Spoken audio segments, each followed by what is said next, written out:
palavra do Senhor na primeira carta de Paulo aos Coríntios, no capítulo 11, nós vamos ler do versículo 23 até o versículo 30. E assim nos diz a palavra do Senhor.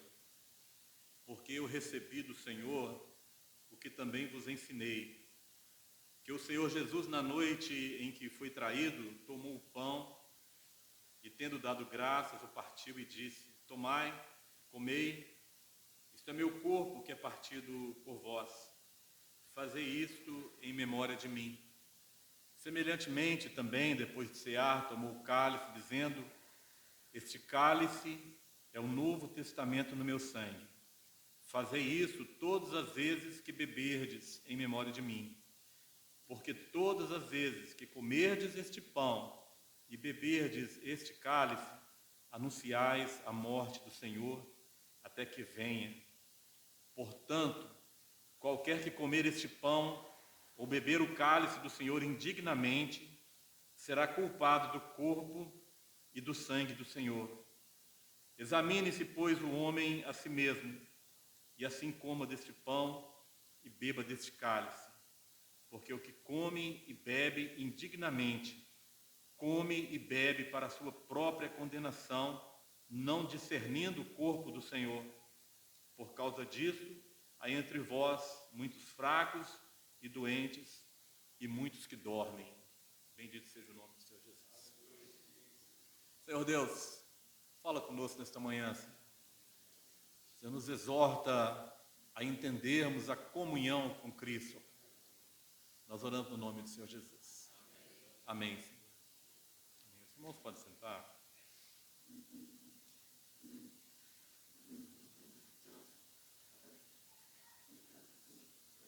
Meus irmãos, a palavra de Deus nos afirma,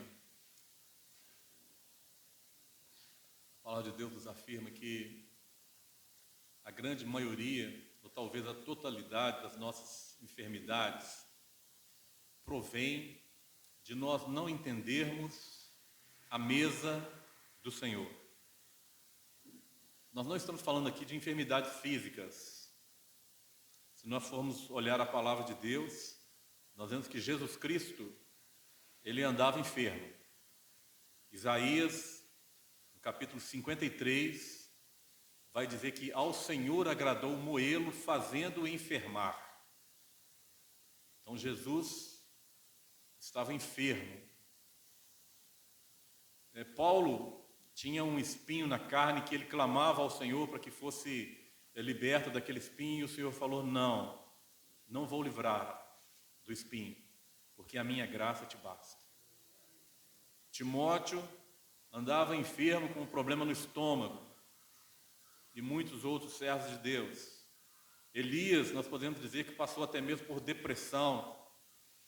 Então a enfermidade física, ela pode acompanhar o servo de Deus, e se for plano de Deus livrar os seus servos da enfermidade física, Deus vai livrar. E se não for plano de Deus nos livrar da nossa enfermidade física, nós glorificamos a Deus da mesma forma. O que Deus tem compromisso de nos livrar é da enfermidade espiritual. E quando Paulo está falando aqui que por causa disso há entre vós muitos fracos e doentes e muitos que dormem, Paulo estava falando da vida espiritual dos irmãos ali em Coríntios. Nós temos que nos preocupar com a nossa vida espiritual. E a fraqueza espiritual, a nossa fraqueza espiritual, na grande maioria das vezes, talvez a totalidade das vezes, provém de nós não entendermos a mesa do Senhor Jesus. Nossa fraqueza, as nossas enfermidades espirituais. Dentro dessa enfermidade nós podemos dizer até mesmo o pecado, a incredulidade, a dúvida, provém de nós não entendermos a mesa do Senhor. E a morte espiritual provém de nós não entendermos essa comunhão maravilhosa com o Senhor Jesus. A grande preocupação do Senhor Jesus não foi com o sacrifício que Ele fez por nós, A grande preocupação do Senhor Jesus foi com a mesa. O sacrifício é importante para que nós possamos ser libertos, livres do nosso pecado e perdoado o nosso pecado. Mas a mesa é importante para nós mantermos comunhão com o Senhor, com o seu Espírito Santo, comunhão com o Pai e comunhão com os irmãos. O apóstolo João, lá na sua primeira carta, ele vai dizer que se nós andarmos na luz, como ele na luz está, temos comunhão uns com os outros. E o sangue de Cristo nos purifica de todo o pecado. Então o sangue de Cristo, ele só tem efeito sobre a nossa vida quando nós vivemos em comunhão com Cristo e com os irmãos. Se nós não tivermos comunhão com o Espírito Santo ou comunhão com os irmãos, o sangue de Cristo não tem efeito sobre a nossa vida. Se andarmos na luz, como ele na luz está, temos comunhão uns com os outros. A partir daí, e o sangue de Jesus Cristo, seu Filho, nos purifica de todo o pecado. O Senhor Jesus não repetiu o seu sacrifício, porque foi um sacrifício perfeito, mas o Senhor Jesus repetiu a mesa diversas vezes com seus discípulos, porque os discípulos não tinham entendido a mesa do Senhor. Os discípulos não tinham entendido essa comunhão maravilhosa que nós precisamos ter com o Senhor e com os irmãos, que nós demonstramos quando estamos à mesa com os irmãos, nesse momento da ceia do Senhor Jesus. É importante nós lembrarmos que Jesus não foi traído na cruz, Jesus foi traído na mesa. Lucas, capítulo 24, vai dizer que o Senhor Jesus foi traído na mesa. Aquele que põe comigo a mão no bocado, esse é o que há de me trair. Em outra parte, o Senhor Jesus diz: aquele a quem eu der o bocado molhado, uma parte do pão molhado, esse há de me trair. Então a traição aconteceu na mesa e não na crucificação. Na crucificação houve o abandono, houve a dispersão dos discípulos, houve a negativa de Pedro, mas a traição aconteceu na mesa. Nós precisamos valorizar a mesa do Senhor Jesus. Essa comunhão maravilhosa. Muito mais do que as coisas do nosso dia a dia, das nossas atividades. A mesa do Senhor precisa ser importante. O Senhor Jesus repetiu várias vezes, após o Senhor haver ressuscitado, após os 3 dias em que ele ficou ali morto, e no 3º dia ele ressuscitou em glória. A primeira preocupação do Senhor Jesus foi com a mesa e não lembrar os discípulos do sacrifício. Porque se nós lembrarmos do sacrifício e não valorizarmos a mesa, o sacrifício não tem efeito sobre a nossa vida. 2 discípulos abandonando Jerusalém, seguindo a caminho de Emaús. O Senhor Jesus os procura. E o Senhor Jesus começa a conversar com aqueles 2 discípulos. E o Senhor Jesus, eu imagino o quadro, os 2 discípulos à frente, o Senhor Jesus talvez um pouco atrás, escutando a conversa daqueles 2 discípulos tristes, aqueles 2 discípulos remoendo ali a morte e o sacrifício do Senhor Jesus, e o Senhor Jesus aproxima deles e pergunta: por que estáis tristes? Por que essa comoção? Por que essa frustração? E os discípulos vêm dizer: mas será que é só você que não está sabendo das coisas? Será que é só você, peregrino aqui em Jerusalém, não sabe do profeta, varão profeta, poderoso em obras, que foi morto? Então os discípulos, eles ainda não tinham entendido realmente quem era o Senhor Jesus, porque eles estavam ali comparando o Senhor Jesus a um varão profeta, poderoso em obras, mas ele não disse o Filho de Deus. Você não ficou sabendo do que aconteceu com o Messias, mas eles disseram: você não está sabendo, o varão profeta, o que aconteceu com ele, que foi morto, crucificado. É bem verdade que ele havia de ressuscitar no 3º dia, e que algumas das mulheres, algumas irmãs, já deram testemunho que ele havia ressuscitado, mas eles estavam saindo de Jerusalém e indo para Emaús, mesmo sabendo do testemunho da ressurreição de Cristo. Um testemunho confirmado pelos anjos. Não foi invenção das mulheres, não foi interpretação da cena que as mulheres tiveram. Os anjos anunciaram e aquelas mulheres transmitiram essa mensagem, mas os discípulos estavam indo para Emaús. Deveriam ter ficado em Jerusalém e procurado encontrar o Senhor Jesus ressurreto, mas não criam na palavra do Senhor Jesus, abandonando o Senhor Jesus para Emaús. E o Senhor Jesus então começa a pregar para aqueles dois discípulos, a evangelizar aqueles dois discípulos. O Senhor Jesus dizendo, mas não estava escrito isso a respeito dele? Que o Cristo haveria de padecer, que o Cristo haveria de ser crucificado e que ao terceiro dia ressuscitaria. Não está escrito na palavra, mas aqueles homens estavam com os olhos fechados para reconhecer o Senhor Jesus. Meus irmãos, se nós não tivermos uma experiência viva com a mesa do Senhor, com o corpo do Senhor Jesus, que é nosso alimento, nós não reconheceremos o Senhor Jesus, mesmo se Ele se colocar ao nosso lado e pregar para nós. Quanto mais se um dos evangelistas, se um dos seus servos falar para nós, se nós não tivermos essa experiência com a mesa de Cristo. O Senhor Jesus falava com aqueles discípulos, mas os olhos estavam fechados. E aqueles discípulos, depois de ter reconhecido o Senhor, eles diziam um para os outros, mas não nos ardia o coração quando Ele nos falava. Então era uma palavra viva, uma palavra dirigida pelo Espírito Santo, uma palavra de fogo que fazia arder os corações dos discípulos, mas eles não reconheciam o Senhor Jesus. Muitas vezes nós passamos por isso.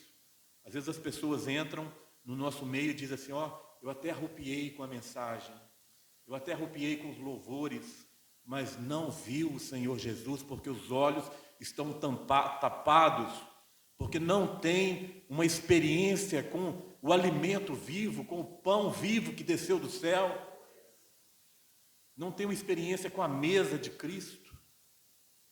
Quando que o Senhor Jesus se revela àqueles discípulos? No partir do pão.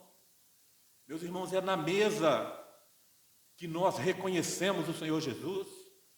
É quando nós estamos participando desse corpo, nos alimentando desse corpo que foi moído, como diz a palavra do Senhor, ao Senhor agradou moê-lo.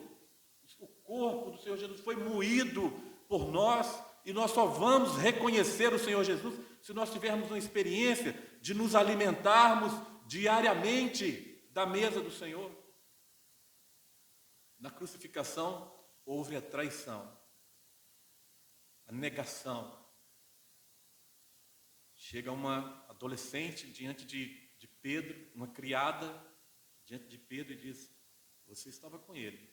Ele diz, não, eu nem conheço esse homem. Mais à frente chega outro, a tua fala, você fala igualzinho a ele. Acho que você era dele também. Não, nunca vi esse homem.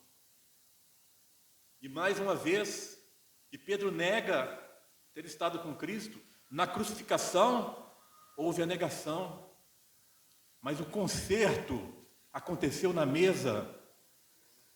Quando o Senhor Jesus, ele vai de encontro aos discípulos que tinham voltado à velha vida, tinham voltado à pescaria, e o Senhor Jesus vai de encontro àqueles discípulos, não para relembrá-los da crucificação, mas vai de encontro àqueles discípulos para que eles pudessem participar com o Senhor mais uma vez na mesa. E quando aqueles discípulos retornam do mar, ali estava o Senhor Jesus esperando com o peixe sobre as brasas. E é no momento em que eles estavam se alimentando junto com o Senhor Jesus, é que Jesus pergunta a Pedro, Pedro, tu me amas? E Pedro então faz a confissão a Cristo, Senhor, eu te amo. E mais uma vez, Pedro, tu me amas mais do que estes? Senhor, eu te amo. E a terceira vez: Pedro, tu me amas mais do que estes? Senhor, tu sabes todas as coisas. Sonda o meu coração e vê o meu amor por ti. É na mesa que acontece a confissão. É na mesa que acontece o conserto, o perdão pelas nossas falhas. Acontece quando nós nos alimentamos do Senhor Jesus. Nós precisamos entender que o evangelho que nós pregamos e que nós vivemos não é um evangelho voltado para as nossas necessidades ou para os nossos interesses. O nosso evangelho, o evangelho que nós pregamos, é um evangelho voltado para aquilo que nós recebemos do Senhor e que temos a compartilhar. O evangelho é o que nós temos para compartilhar. E o que nós temos para compartilhar, Paulo vai dizer que aquilo que ele recebeu do Senhor, é isso que ele compartilha com os irmãos. Outro discípulo vai dizer: aquilo que nós temos visto e ouvido, é isso que nós anunciamos. O nosso evangelho, aquilo que nós pregamos, é fruto daquilo que nós recebemos. E é na mesa do Senhor é que nós recebemos. É na mesa do Senhor é que nós nos alimentamos e nos fortalecemos para transmitir. Nós não viemos à igreja para receber nada. Não é pelas nossas necessidades que nós estamos aqui. Hoje em dia há um termo chamado igreja de formigas. Mas a igreja do Senhor Jesus é a igreja de ovelhas. A igreja de formigas é aquela que só pensa em si.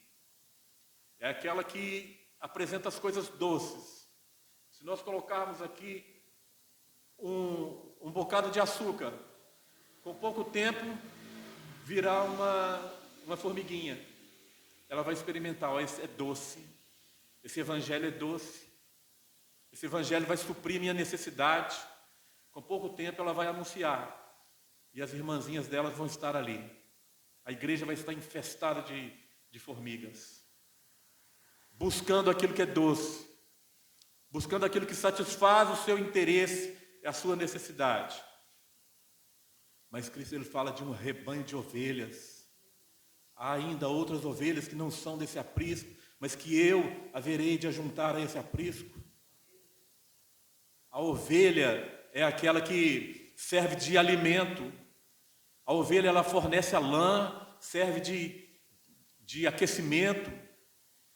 A ovelha é aquela que se doa, diferentemente da formiga, que quer somente aproveitar o evangelho doce, as palavras doces, as palavras que vão de encontro à minha necessidade, aquilo que eu quero ouvir.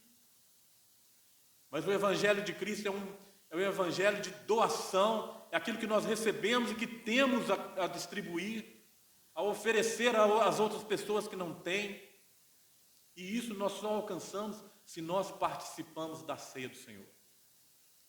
A ceia do Senhor precisa ser valorizada, porque se nós não entendermos a ceia, nós não entenderemos o sacrifício. Não tem como compreender plenamente o sacrifício do Senhor Jesus se nós não participarmos do seu corpo.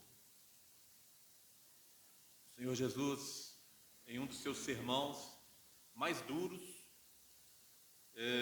o Senhor fala a respeito das pessoas se alimentarem do seu corpo, dizendo: aquele que não come do meu corpo e não bebe do meu sangue, esse não tem parte comigo. E as pessoas, sem entender, começam a sair, começam a deixar o Senhor Jesus e voltar para suas casas, para suas vidas. E os discípulos vão anunciar ao Senhor Jesus, dizendo: Senhor, esse discurso está muito duro, as pessoas estão indo embora. Esse não é uma mensagem doce, não é uma mensagem de açúcar. As pessoas vão embora. E é justamente dessa forma, quando o evangelho é um evangelho doce, é um evangelho que supre minha necessidade, é um evangelho que massageia o meu ego, é um evangelho que cumpre as minhas intenções, as igrejas enchem. Mas quando é um evangelho, quando a palavra é uma palavra dura, uma palavra de renúncia, Quem quiser vir após mim, renuncie-se a si mesmo. É uma palavra de se alimentar do corpo de Cristo e não das futilidades do mundo. Quando a igreja apresenta Cristo como alimento e não as coisas deste mundo, as pessoas começam a se dispersar. E os discípulos vão dizer ao Senhor Jesus: Senhor, dura esse discurso, as pessoas estão indo embora. E o Senhor Jesus não muda o seu discurso. A palavra de Deus não pode ser mudada por conveniência ou por interesse de algumas pessoas. As pessoas estão indo embora e vós quereis também se apartar de mim? Senhor, para onde iremos nós, se só Tu tens palavras de vida eterna? O que nós podemos deduzir disso é que o discurso que leva o homem a uma transformação é o discurso, é a mensagem que leva à vida eterna. Mas o discurso que o homem o transforma e que o homem o modifica de acordo com a sua vontade é um discurso, é uma mensagem que leva o homem à perdição eterna. E a escolha está diante de nós. Qual evangelho nós queremos? Um evangelho que nos confronta no nosso pecado, o evangelho que nos anuncia renúncia e cruz, ou o evangelho doce de formigas? Nós precisamos seguir o evangelho do Senhor Jesus, onde nós nos alimentamos do Senhor Jesus. Quem não come do meu corpo e não bebe no meu sangue, não tem parte comigo. O evangelho é definido. O evangelho já está definido pelo Pai. Quem não come do corpo de Cristo, quem não se alimenta de Cristo e não bebe do sangue de Cristo, não tem parte. Não é um evangelho maleável, de acordo com a vontade de cada um. A palavra vai dizer que nos últimos dias se levantariam homens amantes de si mesmos, que não suportariam a sã doutrina, mas que amontoariam para si doutores conforme as suas próprias concupiscências. E esses doutores haveriam de transformar o evangelho para agradar a concupiscência daqueles que estavam presentes. E apresentariam um evangelho doce, mas um evangelho que levaria à perdição eterna. Mas o Senhor Jesus vem apresentar um evangelho firme, um evangelho que está fundamentado, que leva o homem à vida eterna. Um evangelho que alimenta a vida espiritual do homem. Um evangelho que cura suas enfermidades espirituais. Um evangelho que aquece e que retira de nós a frieza espiritual e nos ressuscita para uma vida com Cristo. E retira de nós a morte. Quando nós morremos, fomos crucificados com Cristo. Esse evangelho nos traz novamente a vida e uma vida transformada. Louvado seja o nome do Senhor Jesus. Não podemos transformar o evangelho de Cristo em um evangelho doce. Mas nós precisamos estar firmados naquilo que já foi posto como fundamento. Paulo vai dizer que se eles mesmos, os próprios discípulos, ou outra pessoa, ou até mesmo um anjo, descer do céu e anunciar outro evangelho, seja amaldiçoado, seja anátema, maranata, ora vem, Senhor Jesus. Meus irmãos, que nós possamos entender a ceia do Senhor, a mesa. O Senhor Jesus, Ele repetiu a mesa até que os discípulos entendessem. Mas o Senhor Jesus não repetiu o seu sacrifício. Porque entendendo a mesa, nós entenderemos o sacrifício. Se nós entendermos de que nós estamos alimentando, nós entenderemos o sacrifício do Senhor Jesus. Então o Senhor Jesus, Ele vai sempre atrás dos discípulos para repetir a A mesa veio antes do sacrifício. O Senhor Jesus primeiro, pouco tempo, poucas horas antes do sacrifício, o Senhor Jesus reúne os seus discípulos e leva os seus discípulos à mesa, ao partir do pão, à comunhão. Depois o Senhor Jesus vai à crucificação, vai ao sacrifício.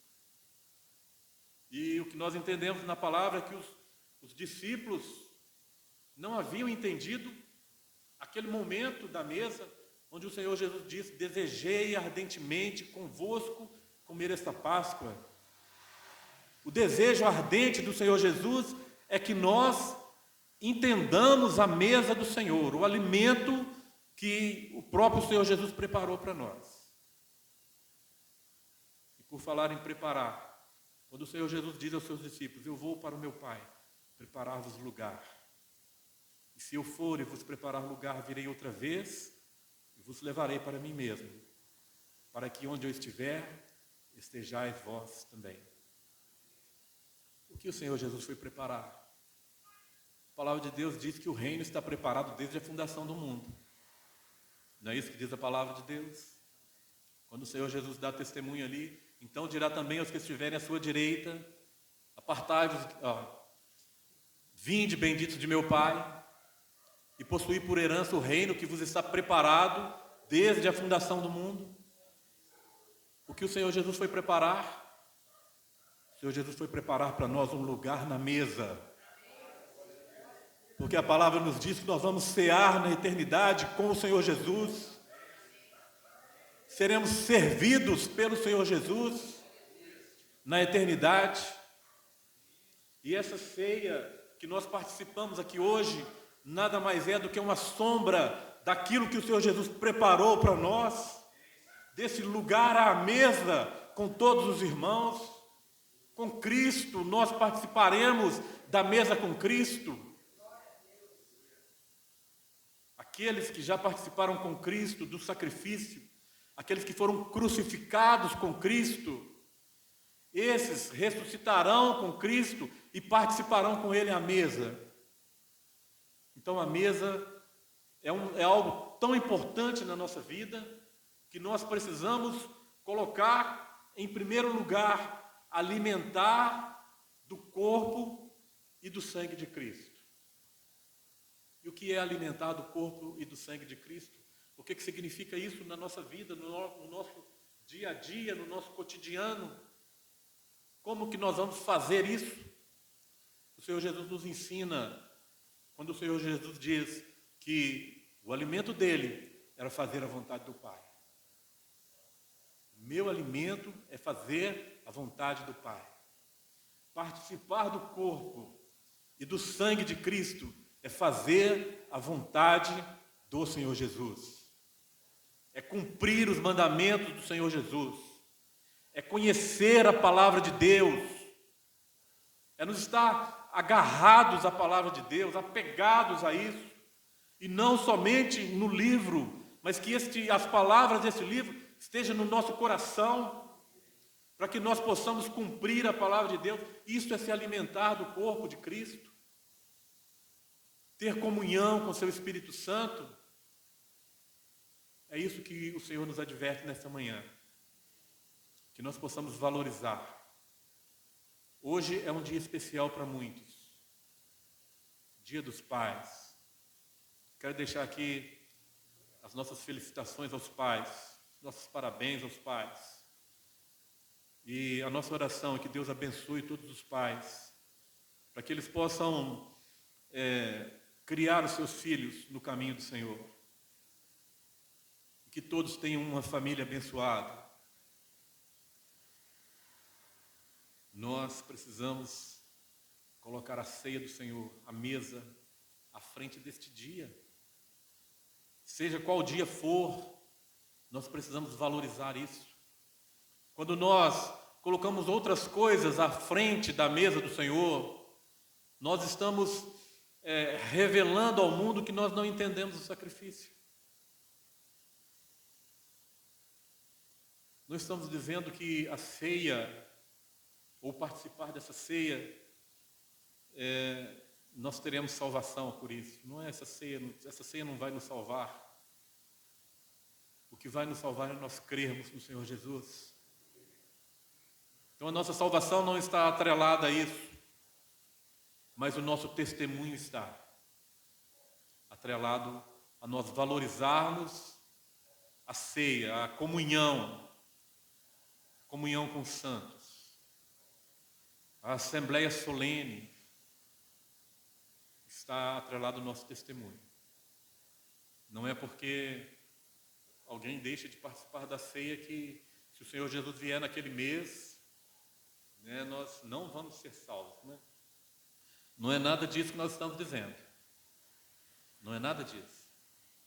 Talvez a pessoa nunca participou de uma ceia, mas ela crê no Senhor Jesus, e o Senhor Jesus, e Deus a chama para estar com Ele. Então a ceia não está atrelada à salvação, mas nós reconhecermos esse mandamento do Senhor. É um dos mandamentos do Senhor. Fazer isto em memória de mim. O Senhor Jesus nos mandou fazer, e nós somos servos, somos obedientes, nós conhecemos a voz do nosso pastor, nós obedecemos e seguimos. Por isso nós participamos dessa comunhão maravilhosa. Que Deus nos abençoe com a sua palavra, e que a nossa oração seja sempre essa: nós valorizarmos esse momento, o momento que é sombra daquilo que nós faremos na eternidade. Não é algo perfeito, como é aquela ceia que nós participaremos. Mas quando tudo que nós fazemos aqui, nós sabemos que é sombra. O tabernáculo, o culto, a ceia, as ordenanças do Senhor, nós sabemos que é sombra. Na eternidade, nós participaremos daquilo que é perfeito com o nosso Deus. Na eternidade, nós participaremos de um momento como esse, de comunhão, com todos os santos, de todos os tempos, e de todos os lugares, e de todas as denominações. Nós participaremos juntos em comunhão com o Senhor Jesus. Louvado seja o nome do Senhor. Glória a Deus. Bendito é o nome do Senhor.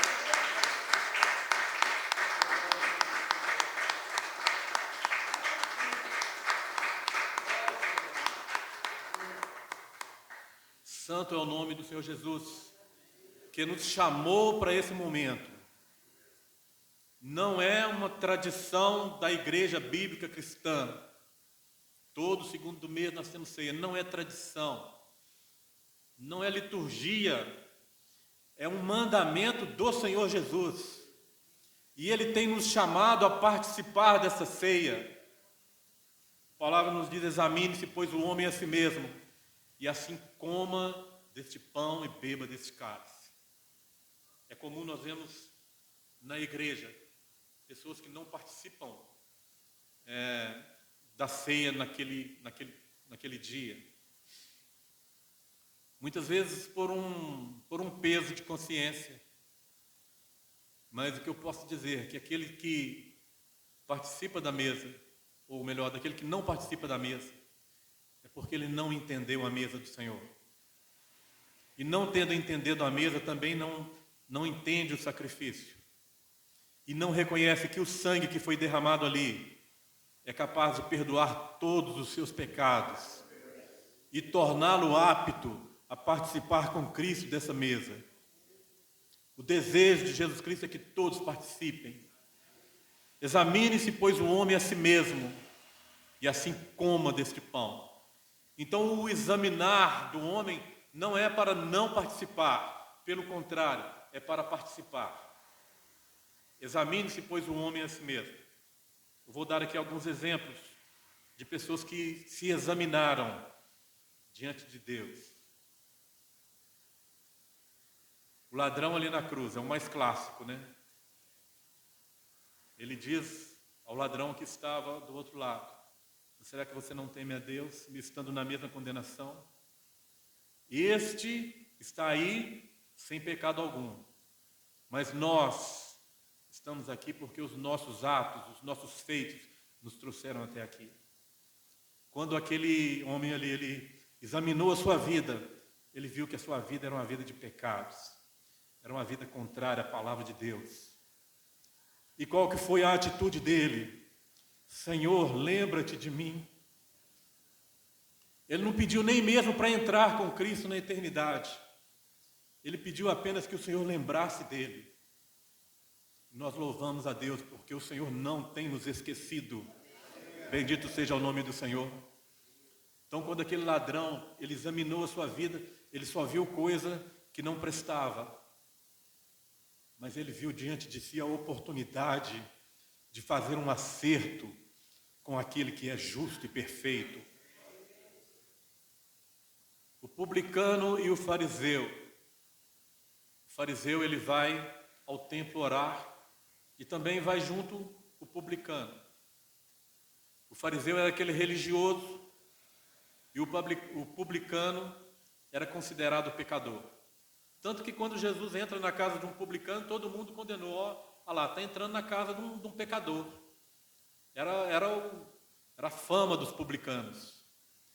Roubadores, né, defraudadores, né, sem amor pelo povo. Era um pecador, o publicano subiu a orar. E os dois se examinaram.